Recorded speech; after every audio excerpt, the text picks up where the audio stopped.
Hi, my name is Roy Collin and welcome to the show. I've also got five podcasts: The Awakening Podcast, exposing fraud and corruption, but with solutions; the Crypto Podcast, talking about all things blockchain, NFTs, crypto; the Meditation Podcast, talking about all different types of meditation, but there's also meditations there from 1 minute to 2 hours.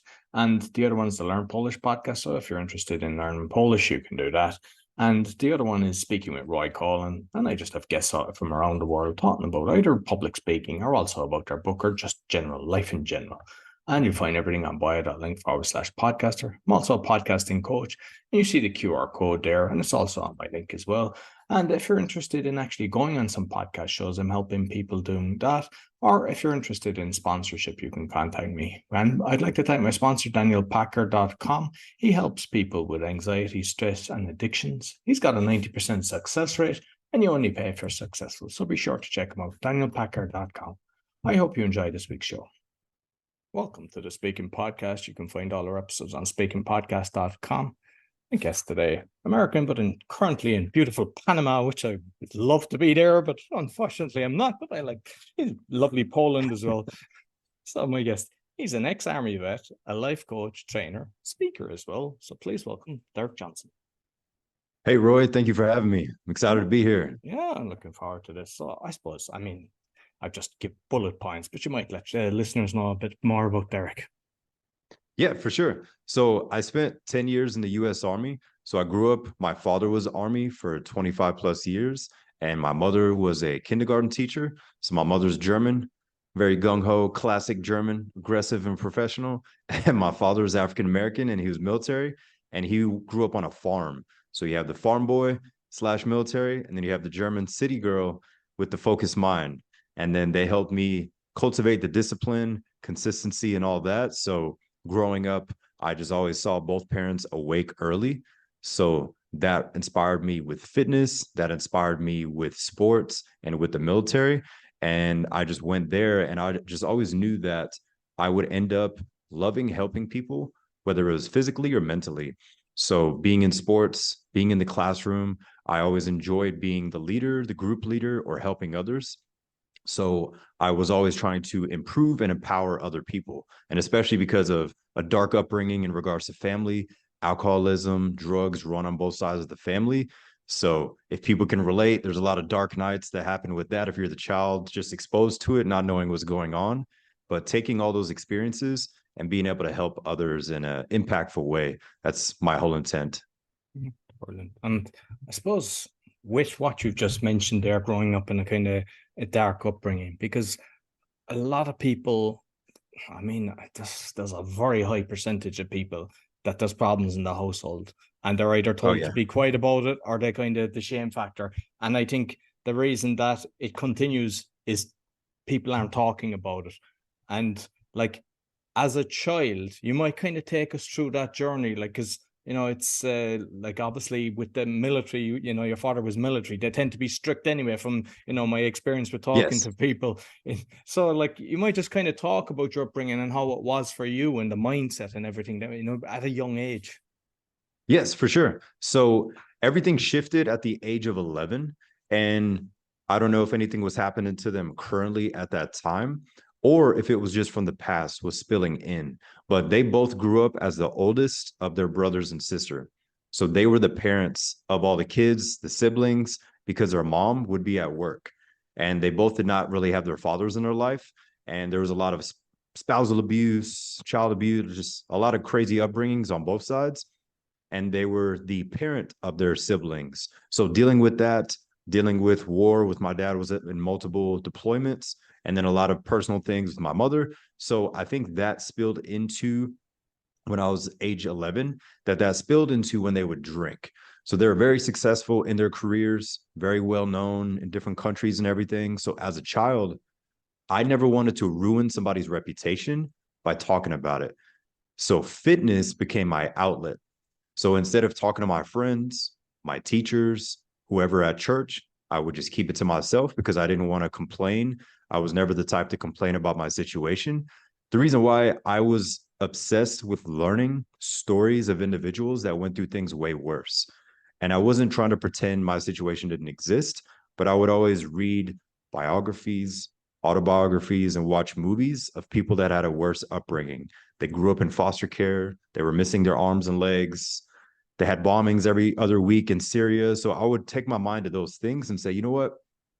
I do get screamed at. I do get hit. I do get yelled at when they're drunk, but at least I have air conditioning in Florida.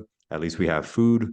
We have multiple bedrooms. We have a swimming pool in Florida. It's like there's all these positive things that were in it. So I told myself, I'm not allowed to complain. I need to take what's happening and learn from it. I don't know where that came from, but it was always driving me to train harder. So I was the little kid that was very skinny. So at home, I had fear. In school, I was getting bullied and I had fear. And one day, between the age 11 and 12, I woke up and I said, enough is enough. I need to learn how to harness my body. So I picked up Arnold Schwarzenegger's bodybuilding book, Bruce Lee, Men's Health, bodybuilding magazines, just everything I could to learn about the body and learn about the mind.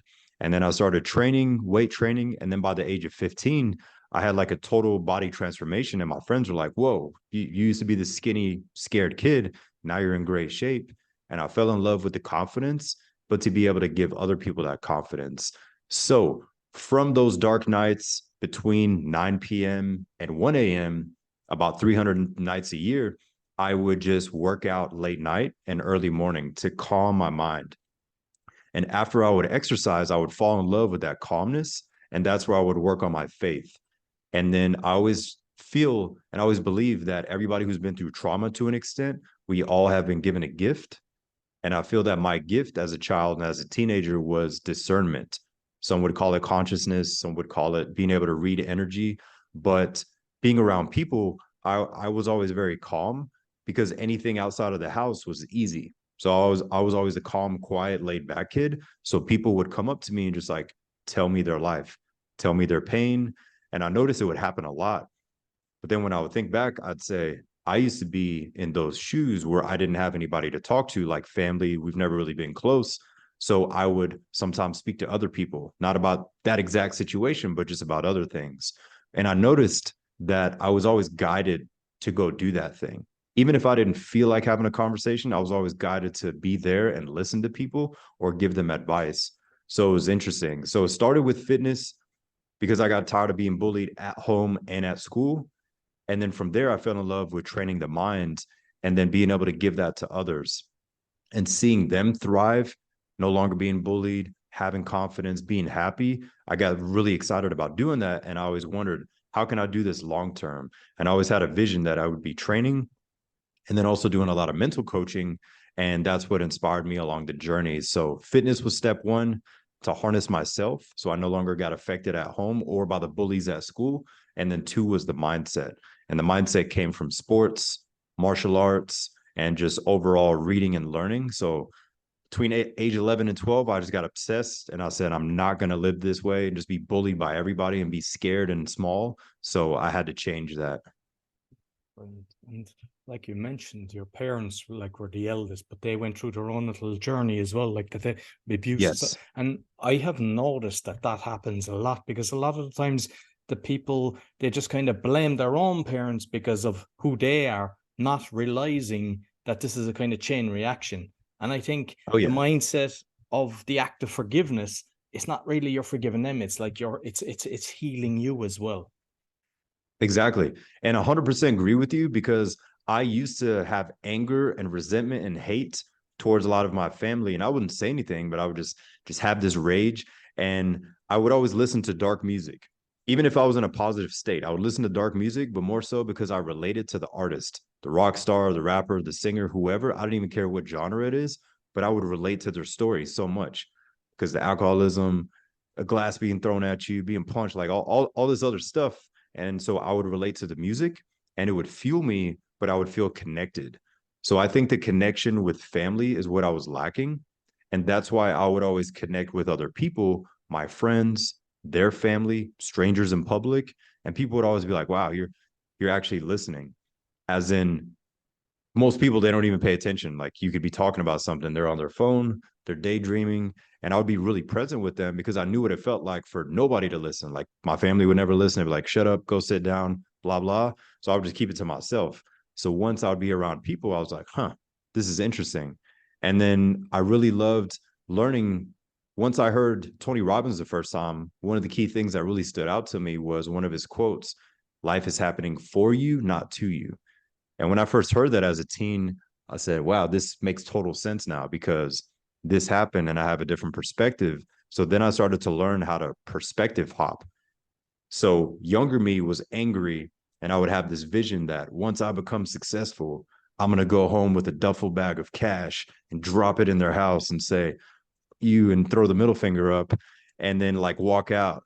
And I just always had that vision, but it shifted at the age of 17. And I was like, all right, that was an interesting analogy, but I'm not going to do that. And then it shifted, and I said, I'm wasting too much energy and anger that I would always be tired. And sometimes my friends would ask me, hey, are you okay? And I noticed I was in a good mood, but I would just be so angry towards family. And I told myself, I have to release this because I can't just waste all this energy, and I'm not allowing them to have power over me. So then I made a promise on myself to myself at 17. And I said, I will no longer let people get the reaction from me that they expect. So my family used to expect me to get quiet, really scared and all that. Then I would start to speak up. I wouldn't yell or fight. I would just speak up. And then eventually it became just stillness. And I could tell the bully at school, the family, whoever was in your face yelling, when you just have a blank face and then there's no fear in your eyes, they would get even more mad. And then I realized, I was like, calmness is the cure. So I released the anger, released the hate and all that. And I just flipped it into positivity to help more people.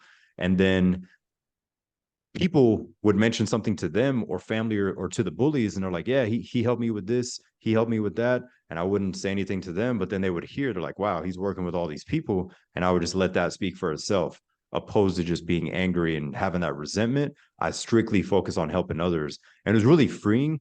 But also, I think about it, I do tap into the dark side sometimes for a workout, or if you haven't really slept good in 4 days in business, you just got to get in that zone. But I don't live there. I know how to turn it on and turn it off. So it's always been interesting to have that perspective where I could hop into a future version and look at my current version, and then hop into a younger version to look at my current and future version. And I would perspective hop. So that way I would never allow whatever's happening right now to like throw me off or put me in a dark place. And I'd always look at it and say, okay, yes, I'm annoyed. Yes, I'm sad. Yes, I might have anxiety in the moment, but what is this teaching me and what can I control? Excellent. And with the martial arts then as well, because sometimes, people think you start doing martial arts, especially if you're being bullied or you're bullying yourself, that it just kind of gets worse. But the reality is you start fighting less when you start doing martial arts, because you get self-control and you start respecting it a lot more, the power. Oh, yes, 100%. My sensei is definitely an individual that helped cultivate and change my life a lot as a teenager, because I was never fighting in school. I did have to my first couple times when we moved to America. So I realized that the difference was being mixed. So Black father, German mother. Some people in the South in America, they didn't know what I was. They're like, is he Puerto Rican? Is he this? Is he that? And I was just there to try to play sports and go to class. And I realized that I had to prove myself, quote unquote, to certain people because I looked a certain way. And in my head, I saw it, and I would think about my sensei, and he's like, if you need to fight, then make sure those people see it so nobody else messes with you. And I was getting bullied, and I said, okay, the only way that I'm not going to have drama at school is if I literally just stand up to the bully. And I did it. And I remember busting his nose in middle school, and it happened in front of everybody on the basketball court, and everybody laughed. And then I just walked away. But in that moment, that bully never messed with me again. So I embarrassed him in front of everybody. I didn't get in trouble in the school because nobody saw it. I didn't like jump on top of him. My younger self wanted to jump on top and let years of pain out, but I said, no, I might not stop. I might go in blackout mode. So I walked away. And then from there, people stopped bullying me at school because they saw it's like, all right, we can't keep pushing him because one day he's going to snap. But it was interesting. So besides that, I never had to like unleash on somebody because of the calmness. And that's definitely one thing that martial arts helped me with the most. I don't have kids yet, but my girlfriend and I in the future do have kids. I would definitely get him or her into martial arts, more so for the mental aspect, the calmness, and being able to know how to defend yourself and only using it if you need to. But that's definitely the beauty of it, is that stillness and calmness. And it's interesting, especially like in America, the alpha male bravado or testosterone and UFC and MMA, it's like, just fight, fight, fight. People that are like that, they usually have no skill, but the calmest people that really are martial artists, you can never really tell that they're in MMA unless like they post about it on social media because they're so calm, positive, and good. And it's always been interesting to me. So all the bullies, they would always have all the MMA gear on their shirts. Oh yeah, I'm into boxing, I'm into this. But real martial artists were always the calmest, nicest, most humble people. And I always was inspired by them because I was like, he could take everybody in this room, or she could take everybody in this room, but they're the nicest person. And I always thought that that was interesting because it's the opposite of what you grow up seeing. You think the tough guy is the one that's loud and all aggressive and has 15 tattoos and all that. It's like, that doesn't mean anything. It's usually the guy who has the most self-awareness and emotional control that who you got to watch out for. I always fear the calm person. Is the calm person is the guy that's screaming and shouting, this is good. They have no control. Oh yeah, exactly. And with your father then, when you went into the military, was it something he was pushing, or was it something you just decided to do? And how was his reaction to you actually going into the same kind of career? Yeah, that's a great question. So it was actually myself. I knew that I had to face my fears. As a kid and then as a teenager, I had a fear of heights. And I said, I have to face this. If I don't face these fear of heights, then it's going to cripple me like other things. So it was more so like my conscience was having that uncomfortable knot in my stomach, but I knew that I had to join to go through these obstacle courses, go in a plane, jump out of a helicopter. Like I knew I had to face these things to get over it. And that's a big reason I got into it. And besides that, I always thought of the future. I never wanted college debt. Can't speak for all countries, but in America, the system is Yeah, effed. it's The insane. system is Yeah. flawed. And Yeah. I was like, I'm not going to be in debt. And I would tell my friends, I'm like, I'm not being in debt. And I had a lot of friends who have masters, PhD, and all this. And nowadays, they're struggling. And I'm like, dude, you have all this criteria on paper, but you have over 400,000 in debt. Like this is I insane. heard the other day that it's like it takes most of them 20 years to write off the debt after they start working. And Yeah, there's even it's such people a that are retired and it comes out of their social welfare checks because they never actually got to pay it off. And it's like, that's yeah, insane. it's such a flawed system. And I was like, this is a scam. So that's another big reason is one, I wanted to face my fears. Two, I did not want any college debts, things of that nature. And then three, I knew that it would look good on a resume. So I was always thinking of the future. I never wanted to do 20 plus and retire. That was never my passion, but I wanted to utilize it to get skills, connect, travel the world, and then say, all right, time's up, adios, time to go do something else. So I always looked at the long-term vision. So from my dad's perspective, he was proud that I joined and he knew that I would do well because I had the discipline, the physical, the mental, and all that. And he was always proud of that, but he knew that I wasn't going to stay long term. But also the army when he was in was different than when I was in because we had different opportunities. So I actually did satellite communications. So I was a tech nerd. I loved the internet, radios, satellites, just everything about it. And it also played in with like social media because when I was in the middle of nowhere on the computer, when everybody was sleeping, I would be on my phone learning Facebook ads, learning Google ads, and just like practicing because I knew I had to reach more people with inspiring and impactful content. So I think that my own healing came from social media. So literally since the age of like 14, I've used every social media app, but I always posted motivational stuff. And like for, I would say the first 6 or 7 years, it was me talking to my younger self. And everybody would be like, man, I really felt that post or that video or this. And I never said it, but I was literally talking to my younger version. And people are like, man, it feels like you're talking to me. And it was all just from experience rather than just like rah, rah, rah, trying to hype people up, but not living it. It was more so from personal experience. So with the military, I knew that that would be part of my resume, quote unquote, and it would tie into fitness and everything else. So I just always looked at path. What can I do along the life of path to have things to help me become better? And then go towards my real passion, which is helping people in a deep way and basically healing myself along the journey to help to then help heal others. And you mentioned the fitness, but you've got some, is it presidential awards, fitness awards in the army? Yeah. Yes. So With the Army and along with other military branches, you have the PT test. Nowadays, they have a different test, but basically, you have a criteria for your height and your age. And then if you hit the percentile of each exercise, then you can get a max test. So at that time, it was a 2 mile run, 2 minutes of push-ups, 2 minutes of sit-ups. So I would always have the highest score. And then compared to other battalions or other states, they would look at it. And then from there, you would compete with others doing other events. And I would go all out with that. But fitness was just always my passion. So since childhood, I had an obsession with pushing my body and mind past all limits. Like I would run until I would throw up. I would just do this stuff. My friends were like, dude, you're crazy. But they didn't realize that that was like my high. Like I had to push myself and then I would just be calm. And I lost all fear because when you push yourself that hard, you're like, what else is there? Like we deal with family, we deal with this. Life is easy from here. Like the everyday stress, slow Wi-Fi, bills, whatever. It's like those things don't really stress that person. So I was just preparing myself for life because I got tired of just being that scared kid. But yes, so that rage I let out through fitness and performance rather than violence, negative aggression, and all that. I strictly used it for workouts and also like the intensity to help other people. But I would compete with that. And it was more so just a challenge for myself.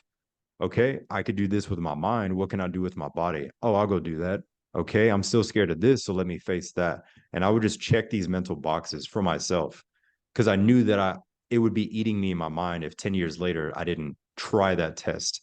I didn't jump out of that plane. I didn't climb up that tower, whatever it was. I knew that it would eat at me. Brilliant, brilliant. And like when you are helping people speak, because loads fear public speaking. And I mean, a lot of the things that you're talking about, like say the martial arts, the training, they'll definitely help. But like, what's the best way? Because everyone has different ways of trying to encourage people to overcome that fear. And I'd love to know your thoughts on that one. Yeah. So the fear of public speaking, Yeah.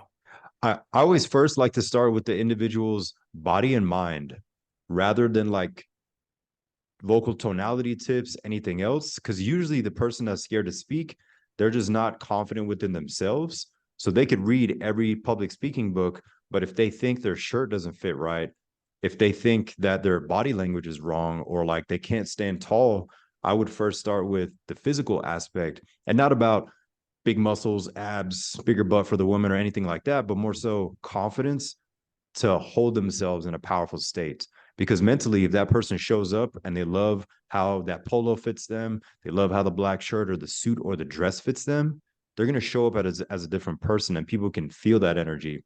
So I always challenge the individual to say, what can he or she do to make themselves physically feel more confident? And everybody has their own definition, but if anybody's been to a professional banquet, a function, the gentleman put on a suit or a tux, the women put on a gown or a dress. In that night, that's probably the most confident night of their whole year because they're dressed to the T and they're like, wow, I'm on point. So I use that analogy because if somebody gets in amazing shape, most attire that they put on, they will feel almost the same, even though it's not a tuxedo, because they're proud of their presence. So opposed to having one day a year or one day every couple of years to feel that proud and confident, let's improve our body and mindset to show up as that person and then start to speak. Because sometimes that person literally was just lacking the self-confidence.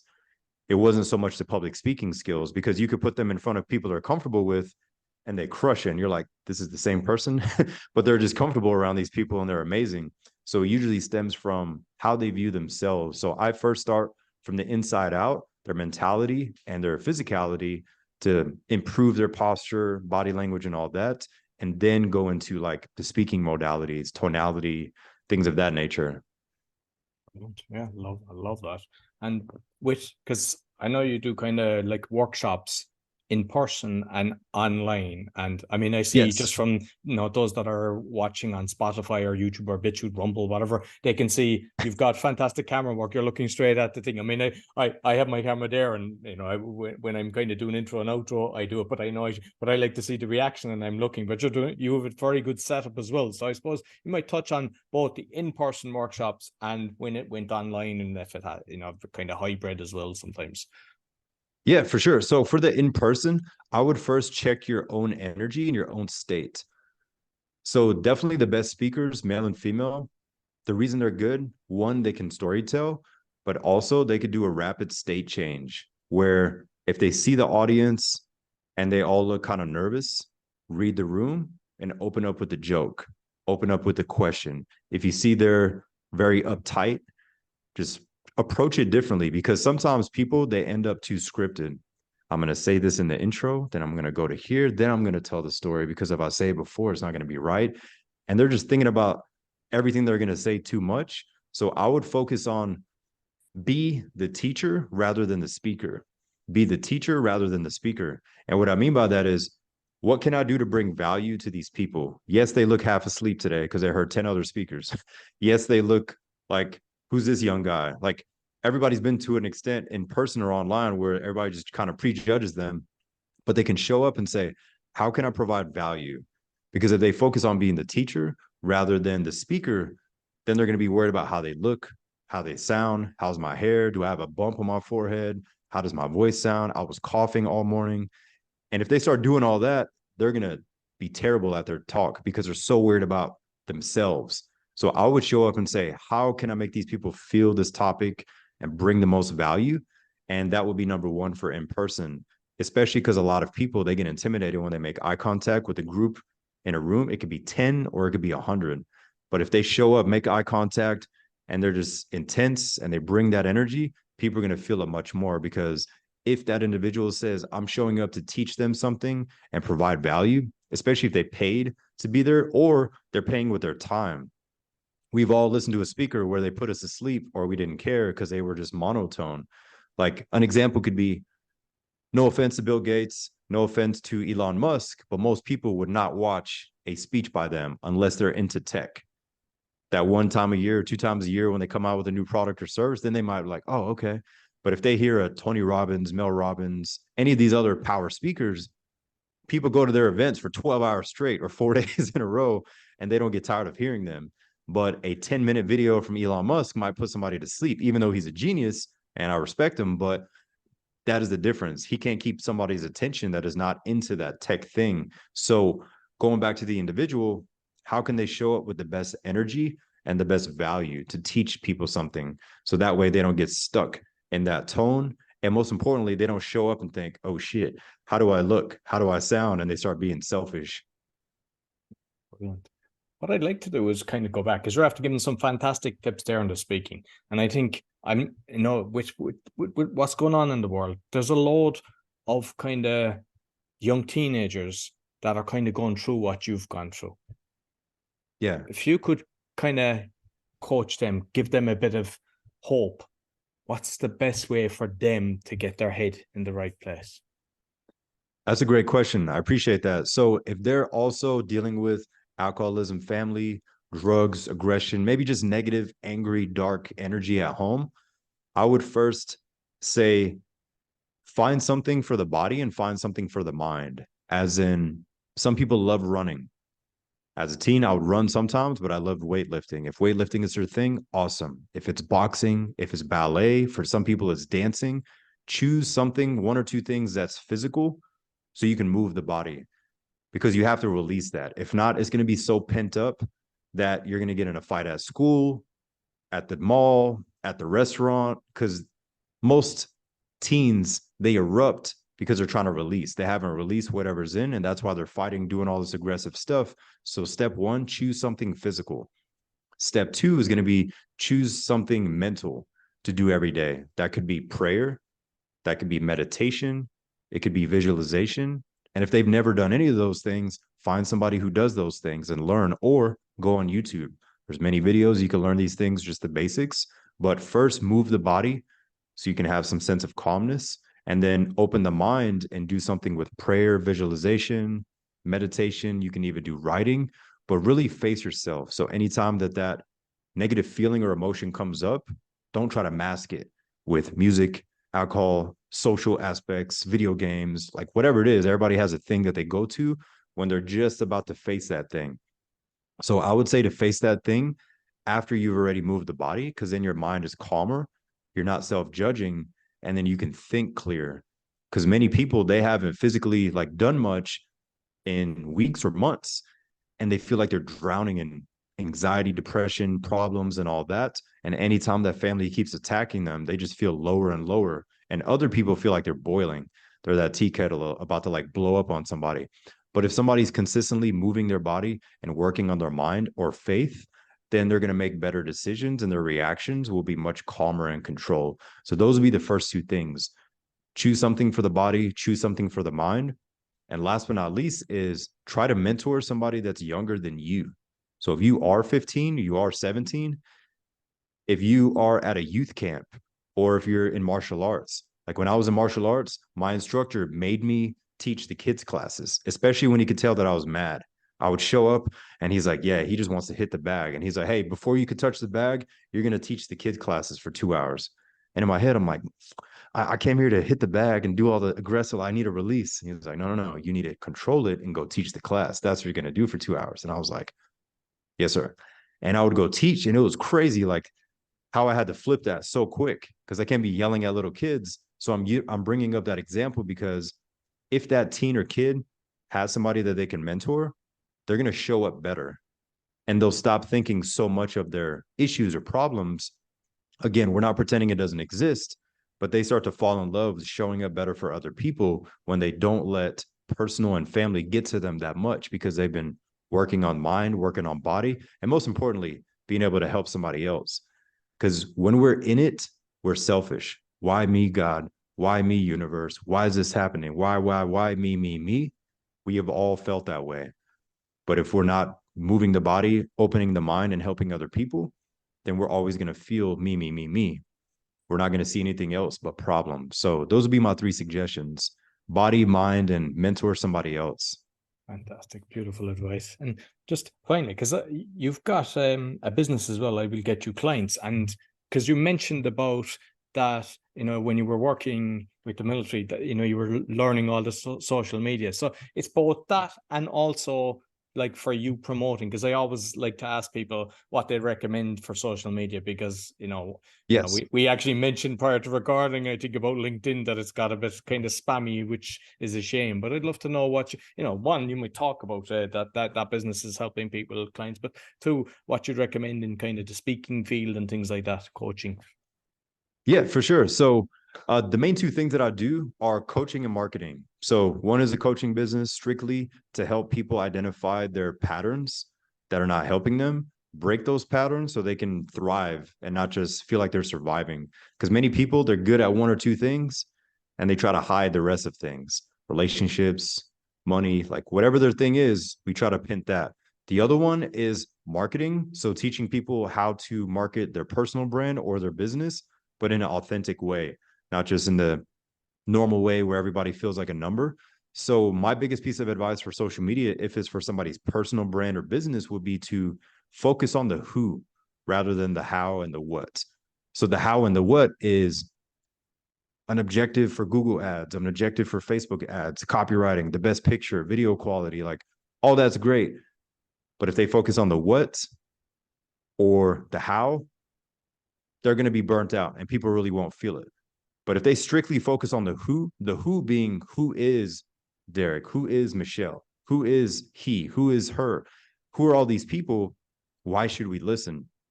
So with that analogy is, who do you need to become to have people to actually listen to you? Because we've all seen people when we're scrolling online, they say something good, but we could tell that they don't live up to what they're saying. They're just like spewing information and people are like, oh yeah, he probably doesn't even live that. And then somebody else says it and they're like, yeah. And they're saying the exact same thing, but you can just tell the man or woman that's actually living it, they just have a different sense of energy. So I would focus on the who and being authentic online. So that way we're not scared of what to post or walking on eggshells. So what I tell like my clients and friends, I'm like, hey, the same dude you see on a Zoom call or in the app is the same guy you see in person. And people always laugh because they'll meet me and they're like, dude, the same thing you said on video, you said here. I said, yeah, I don't play a character. I just am myself because I would feel weird trying to act on all these different accounts and be a different person and like hold my tongue and pretend. It's just very common and people can see through that. So be yourself authentically and make yourself proud. Who do you need to become for people to actually listen and to actually care? Because the Bible says thou shalt not judge, but we judge people all day long. Every couple minutes when we're scrolling, we're For like, a second, full when of shit, someone full of steps on shit. stage or you see a video, Yeah. exactly. Yeah. Like a basic example, and no offense if somebody's not in great shape, but since I was a kid and a teenager, I would never respect the teacher or the speaker that would come speak to the class that was out of shape. Because I would never say anything, but in my head, I'm like, this gentleman's speaking to me about discipline, but he has like a 4X shirt on. And like I just saw him in the break room before this eating cookies and donuts at like 7 It's like a.m. most health ministers around the world. You look at them and you go, they're not Yeah. actually representing health. Yeah. And on the 10-minute break, they would go outside and smoke a cigarette. And I'm like, this is the guy that our teacher has to speak to us. And I wouldn't say anything, but in my head, I'm like, this is so backwards. Like, what is happening? So with that example is don't be that walking contradiction. Are you the walking example or the walking contradiction? Because it's way too common for people to just spew information. It sounds good, but they don't even live what they say. So for social media, focus on the who do you need to become, and share your journey. The only reason any of us connect with others or watch movies and read books is because we all love a comeback story. If you can share your struggles, you can share this. You used to live in your car, you had a divorce, you had this, alcoholic parents, anything that feels uncomfortable is exactly what we have to express. And it's actually very freeing because some people, they don't go to therapy, they don't have a life coach, they don't speak to anybody. But if they can make a video about it or post about it on social media, they'll be surprised what happens. And the only people that will have problems with it are going to be people in your circle, your family or close friends. They're going to be like, oh, that's so weird. Why would you talk about your personal things? And they all do the same thing. Like nobody knows anything about them. They always play the perfect person. But if you're open online, you connect with others. Even if somebody's not into coaching, it feels good when somebody's like, hey, I never realized that about you. No wonder you got into business. Oh, Roy went through this. Wow. I figured he was just always good at that thing. No, I used to, and they learn all these things, and that's the social connection. And I truly believe the power of social media. So you can bring that back by just focusing on the who and being more authentic. Just be yourself. Beautiful. And I love what you had said earlier as well, that you were telling the story to your younger self. I think that's a brilliant way of getting your message out as well. As if, you know, because sometimes people are thinking, who's going to listen to this? But if you said, if the younger me heard this message, I think that's very powerful what you said. I appreciate it. Yeah, oh, brilliant. Listen, Derek, thoroughly enjoyed the conversation. You might let people know how they can find you. Yeah, for sure. So they can find me on social media. They could just search my name, Derick Johnson. On Instagram, Instagram is my favorite app. It's Fit with Derick 2, the number 2, Fit with Derick 2. If you find another one, that's my old one. I got kicked out of that because I used to rant, but Fit with Derick 2, that's it. And besides that, my coaching website is fitwithderick.com. On there, I just like to show real people with real results, pictures and videos, and they can see the people's happiness and the pride. And I just like to show real people, real results, because online, there's a lot of Photoshop, there's a lot of Facetune and all other stuff. So everybody looks like they do in the picture and in the video. So I'll make sure I'll put the link spot on the audio and the video. And Derek, you gave fantastic advice for all ages today, so I really appreciate it. Thank you very much. Thank you for having me, Roy. No problem. So that's all for the Speaking Podcast. You'll find all our episodes on speakingpodcast.com. Take care. Well, I hope you enjoyed this week's episode. Be sure to give us a thumbs up, 5-star rating, and share with your friends. And you'll find all my shows with the QR code or bio.link/podcaster, as well as my podcast coaching. And I'd like to thank my sponsor, DanielPacker.com, helping people with anxiety, stress, and addictions. He's got a 90% success rate, and you only pay if you're successful. Also, if you'd like to go on a podcasting tour, I can help you do that. And if you're interested in sponsorship, you can contact me on my bio.link/podcaster. Until next week, take care.